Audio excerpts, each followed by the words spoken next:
ఊహించని విధంగా కల్లో కూడా ఎవరు ఊహించుండరు. ఇది మళ్ళీ ఈ రికార్డు బ్రేక్ అవుతుందో అవ్వదో కూడా చెప్పలేం. 164 సీట్లు అంటే సామాన్యమైన అంశం కాదు. 2 ప్రధాన పార్టీలు ఉండగా. ఉంది. అంటే ఇట్స్ ఏ 3 పార్టీలు కలిసాయి. తర్వాత వాళ్ళు వచ్చారు 164 సీట్లు. వీళ్ళు పాలన సార్ వాళ్ళు జనాలు అనుకున్నంత హ్యూజ్ మెజారిటీ ఇచ్చిన రీచ్ అవుతున్నారా? అంటే ఎలా ఉంటుందంటే ఇప్పుడు ప్రధానంగా మన రాష్ట్రంలో చూసుకుంటే మళ్ళీ అమరావతి ఒకటి, పోలవరం ఒకటి, ఇప్పుడు కొత్తగా విశాఖలో Google data centre come AI hub, తర్వాత వచ్చేసి అమరావతిలో క్వాంటమ్ వ్యాలీ అన్నది ఒకటి తీసుకురావాలి, తర్వాత పెట్టుబడులను ఆకర్షించాలి అన్నది ప్రధానంగా జరుగుతుంది. మెయిన్గా ఏంటంటే మనకు ఎంప్లాయ్మెంట్ జనరేషన్ అన్నది కావాలి. ఎంప్లాయ్మెంట్ జనరేషన్ అనేది చాలా ముఖ్యం. అంటే ఎంతోమంది పిల్లలు చదువుకొని వాళ్ళు బయటకు వస్తున్నారు. కాలేజెస్ కావచ్చు, ఇంజనీరింగ్ కాలేజెస్ కావచ్చు, పాలిటెక్నిక్స్ కావచ్చు, ఐటీఐలు కావచ్చు.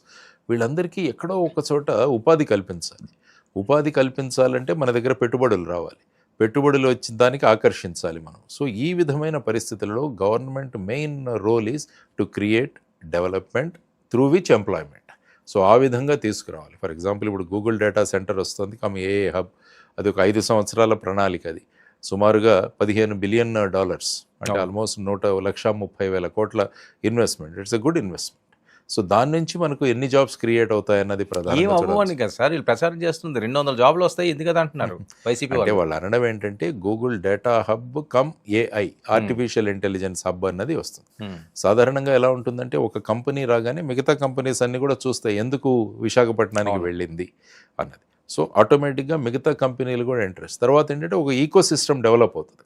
ఫర్ ఎగ్జాంపుల్ పెద్ద ఫ్యాక్టరీ వచ్చిందనుకోండి, అప్పుడు ఆ కాలంలో విశాఖపట్నం స్టీల్ ప్లాంట్ అక్కడికి రాగానే ఎన్నో యాన్సిలరీ యూనిట్స్ వచ్చేసాయి. దానివల్ల డైరెక్ట్ ఎంప్లాయ్మెంట్, వీటి ద్వారా ఎంప్లాయ్మెంట్, తర్వాత వీటి వల్ల ఇండైరెక్ట్ ఎంప్లాయ్మెంట్. సో ఇవన్నీ కూడా వస్తాయి. సో ఈ విధంగా గూగుల్ డేటా సెంటర్ ఏదైతే వస్తుందో, కమ్ ఆర్టిఫిషియల్ ఇంటెలిజెన్స్ హబ్ ఏదైతే ఉందో, దాని ద్వారా చాలా జాబ్స్ క్రియేట్ అవుతాయన్నది ప్రతిపక్షాలు ముఖ్యంగా అధికార పక్షం చేస్తున్నది. అందులో ఏమి రావని వీళ్ళు చెబుతున్నారు. అనేక మంది ఎక్స్పర్ట్స్ ఇందులో జాబ్స్ వస్తాయి. తర్వాత ఆర్టిఫిషియల్ ఇంటెలిజెన్స్ ఏదైతే డెవలప్ చేస్తున్నామో దానివల్ల ఎప్పుడైతే ఈకో సిస్టమ్ డెవలప్ అవుతుందో ఆటోమేటిక్గా డైరెక్ట్ జాబ్స్, తర్వాత యాన్సిలరీ జాబ్స్, తర్వాత ఇండైరెక్ట్ జాబ్స్ ఇవన్నీ కూడా డెవలప్ అవుతాయని అంటున్నాం. అదే ఈవెన్ ప్రభుత్వం కూడా అదే చెబుతోంది, చాలా జాబ్స్ ఇక్కడ క్రియేట్ అవుతాయి అన్నది ఒకటి. తర్వాత క్వాంటమ్ వ్యాలీ అన్నది ఒకటి. క్వాంటమ్ కంప్యూటింగ్ అన్నది చాలా ప్రధానమైన డెవలప్మెంట్ ఇప్పుడు technological. Artificial intelligence, quantum computing అన్నది. సో క్వాంటమ్ కంప్యూటింగ్ ఇప్పుడు అమరావతిలో క్వాంటమ్ వ్యాలీ అన్నది డెవలప్ చేస్తాం. అందులో ఐఐటి డైరెక్టర్ కామకోటి గారు, ఆయన ఈజ్ ది చైర్మన్. కాబట్టి ఆ దిశగా రావాలని కోరుకుందాం. ఎప్పటికి కూడా investment is always welcome to any state. So ఎంత ఇన్వెస్ట్మెంట్ వస్తే అంత మంచిది మన రాష్ట్రంలో అన్నది మనం ఆలోచించుకోవాల్సిన ప్రధానమైన అంశం. సార్ ఇలాంటి అంశాల మీద ప్రజలకు అవేర్నెస్ ఇవ్వాల్సిన అవసరం ఉందండి. ఎందుకంటే ఈ చర్చలలో ఒకటి నెగిటివ్ అవుతుంది, ఒకటి పాజిటివ్ అవుతుంది, ఏది నిజమో ఏది అబద్ధమో తెలియని పరిస్థితుల్లో ఉన్నారు. ఎవరు దీనికి జనాల్లోకి తీసుకువెళ్ళాలి, ఇది జరుగుతుంది, దీనివల్ల ఇలాగా ఇది సాధ్యం, లేకపోతే దీన్ని ఈ రకంగా డెవలప్ చేస్తాం, ఫ్యూచర్ ఇలా ఉంటుంది అని ఎవరు మాటలు నమ్మాలి? రాజకీయ నాయకులు చెప్పే మాటలు అయితే నమ్మే పరిస్థితి లేదు జనాలు. అంటే ప్రభుత్వం మాట్లాడాలి, ప్రభుత్వం ఇన్వైట్ చేయాలి, ఈవెన్ ప్రతిపక్షాల వలన కూడా రమ్మనమని ఓపెన్ డిస్కషన్ జరగాలి. సపోజ్ ప్రభుత్వం ప్రతినిధులు, తర్వాత వచ్చేసి అపోజిషన్ వాళ్ళ కంటెన్షన్ ఏంటి, తర్వాత ఈ ఫీల్డ్లో ఉన్న ఎక్స్పర్ట్స్, తర్వాత ఇంతకుముందు ఎక్కడెక్కడ డేటా సెంటర్స్ డెవలప్ అయ్యాయో అక్కడున్న అనుభవం, ఇవన్నీ తీసుకొచ్చి ఒక ఓపెన్ హౌస్ డిస్కషన్ జరగాలి. సో ఏవైతే మనసుల్లో ఈ విధమైన డౌట్స్ ఉన్నాయో ఆ డౌట్స్ అన్నిటినీ తీర్చాల్సిన బాధ్యత ప్రభుత్వం మీద ఉంది. సో ప్రభుత్వం వాళ్ళు ఇనిషియేషన్ తీసుకోవాలి, వాళ్ళు ముందుకు రావాలి. ముందుకొచ్చి వాళ్ళు ప్రజల్లో కలిగిన అనుమానాలు ఏవైతే ఉన్నాయో ఇవి పార్టీ వాళ్ళు మాట్లాడకూడదు. అవును, పార్టీలు మాట్లాడే ఇది ప్రభుత్వం యొక్క పథకం. సో ప్రభుత్వం ప్రభుత్వం మాట్లాడినా రాజకీయ నాయకులే కదా, ఏదో కావాలని గవర్నమెంట్ చెప్తున్నదిలే అని కదా. మరి వైసీపీ ఇప్పుడు అపోజిషన్ ఏమవుతుంది సార్? గవర్నమెంట్ నుంచి ఎవరో ఒకటి ప్రతినిధి వచ్చి చెప్పారు అనుకోండి, వాళ్ళు అన్ని అబద్ధాలు చెప్తారని మరో నిమిషం వీళ్ళు స్టార్ట్ చేస్తారు. అందుకనే థర్డ్ పార్టీని కూడా ఎంగేజ్ చేయండి అంటున్నాను. ఓకే, ప్రభుత్వం చెప్పేది, ప్రతిపక్షం చెప్పేది, ఈ ఫీల్డ్లో అనుభవం ఉన్న వాళ్ళని తీసుకొచ్చి, సో ఇక్కడ గూగుల్ ప్రతినిధులను కూడా పిలవండి. దాంట్లో వాళ్ళ ప్లాన్స్ ఏంటి, వాళ్ళు ఏ విధంగా ఇంత ఇన్వెస్ట్మెంట్ తీసుకున్నారు. అమెరికాలో జరుగుతున్న అక్కడ ఆటోమేటికలీ చాలామంది మాకు డేటా సెంటర్స్ వద్దు అని చెప్పేసి అక్కడ కూడా అక్కడ వాళ్ళని కూడా ఇన్వాల్వ్ చేయండి. ఎందుకు వద్దంటున్నారు వాళ్ళు? అక్కడ ఎలక్ట్రిసిటీ కన్జంప్షన్, వాటర్ కన్జంప్షన్, అక్కడ జనరేట్ అయ్యే హీట్, వీటిలన్నిటి గురించి అక్కడ వద్దండి. దాన్ని మనం ఇక్కడ ఎలా కాంపెన్సేట్ చేయగలుగుతున్నాం అన్నది కూడా మనం చెప్పగలగాలి. ఎందుకంటే అల్టిమేట్గా వచ్చే ఇన్వెస్ట్మెంట్ రాష్ట్రానికి వస్తుంది.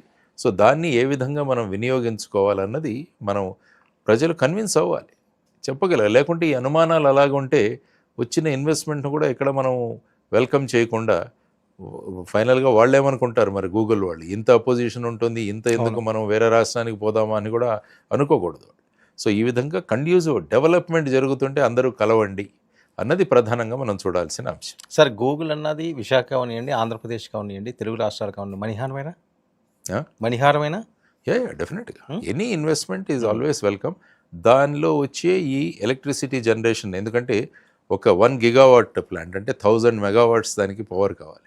అందులో సుమారుగా 80% గ్రీన్ ఎనర్జీ అంటున్నారు. ఓకే, అంటే మళ్ళీ ఈ కోళ్ళు ఇలాంటివి కాకుండా థర్మల్ పవర్ కాకుండా గ్రీన్ ఎనర్జీ అంటే సోలార్ కావచ్చు, విండ్ కావచ్చు, వీటన్నిటి ద్వారా, లేకుంటే గ్రీన్ హైడ్రోజన్ కావచ్చు, ఈ విధంగా. సో దానివల్ల ఏమవుతుందంటే మనకు పర్యావరణంలో అంత పెద్ద మార్పు రాకపోవచ్చు, 80% ఇది ఉంటుంది. కాబట్టి సోలార్ వల్ల మళ్ళా ఎంప్లాయ్మెంట్ జనరేషన్ అవుతుంది. ఇన్ని సోలార్ ప్యానెల్స్ చేయాలి, ఇవన్నీ చేయాలంటే మళ్ళీ ఎంప్లాయ్మెంట్ అక్కడ జనరేట్. తర్వాత వాటర్ సప్లై కూడా చూసుకోవాలి మనం. అంటే ఇక్కడ ఏదో కూలెంట్ సిస్టమ్ అని కొత్త టెక్నాలజీ తీసుకొస్తాం, ఎందుకంటే తక్కువ నీళ్లతో అవుతుంది అన్నది ఒక వాదన. సో దాని గురించి మరి ఏ విధమైన సిస్టమ్స్ ఇంట్రడ్యూస్ చేస్తున్నాం అన్నది వాళ్ళు కూడా ఎక్స్ప్లెనేషన్ ఇవ్వగలిగారు. విశాఖపట్నానికి నీళ్లు, for example Polavaram left bank నుంచి మనం విశాఖపట్నంకి ఐ థింక్ 25 TMCతో ఎంతో ఇవ్వాలన్నది ఒక సంకల్పం. దాని కెపాసిటీ పెంచుతారో, మరి దీనికి ఎలా చేస్తారో, డీశాలినేషన్ ప్లాంట్ పెడతారు, అంటే మన సముద్రం నుంచి దాన్ని డీసలైన్ చేసి ఉప్పును తీసేసి దాని నుంచి వచ్చిన నీళ్లు దీంట్లో ఉపయోగపడతాయా లేదా అన్నది చూడాలి. ఎందుకంటే కూలింగ్ సిస్టమ్స్, ఎందుకంటే డేటా సెంటర్లో విపరీతమైన ఇది హీట్ జనరేట్ అవుతుంది.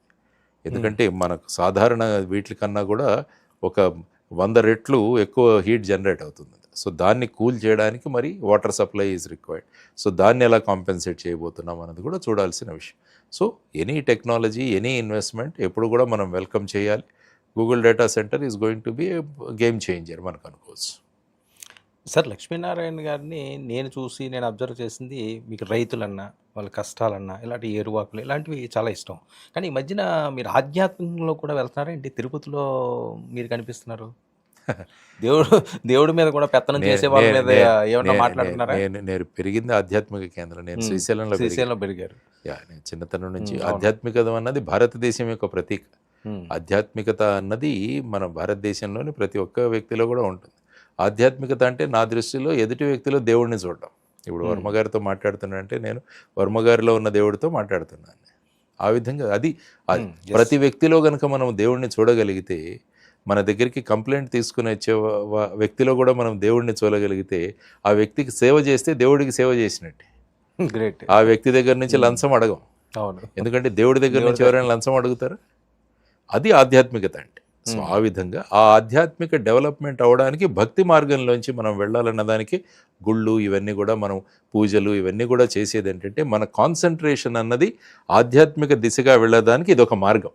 అందుకనే వివేకానందులు కానీ ఎవరు చెప్పినా కూడా భక్తి యోగం, జ్ఞానయోగం ఇవన్నీ కూడా ఉన్నాయి మనకు. కర్మయోగం, మన పనిలోనే భగవంతుడిని చూసుకుంటే అది కర్మయోగం. భక్తి ద్వారా దేవుడిని చూడడం అనేది మన భక్తి యోగం. దేవుడి మీద పెత్తనం చేయడాన్ని ఏమంటారండి? అంటే దేవుడి మీద పెత్తనం చేయడము అంటే అదేంటంటే ఉన్న వ్యవస్థలను మనం నడపడం అన్నదానికి ఒక వ్యవస్థ ఉంటుంది. అంటే ఫర్ ఎగ్జాంపుల్ తిరుమల తిరుపతి దేవస్థానం ఉంది, శ్రీశైలం బోర్డు ఉంది. ఇవన్నీ కూడా అక్కడ భక్తులకు కావలసిన వసతులు ఎవరైతే ఉన్నాయో వాటిని సక్రమంగా ఉంచడానికి పెట్టుకున్న బోర్డులు. దాన్ని పెత్తనం అని అనుకోకూడదు. అని కొంతమంది దాన్ని ఒక అవకాశంగా వాడుకొని దాన్ని కూడా పెత్తనం చెలాయిస్తున్నామని చూస్తున్నాం మనం. అదే అందుకే నేను అడగాల్సి వచ్చింది.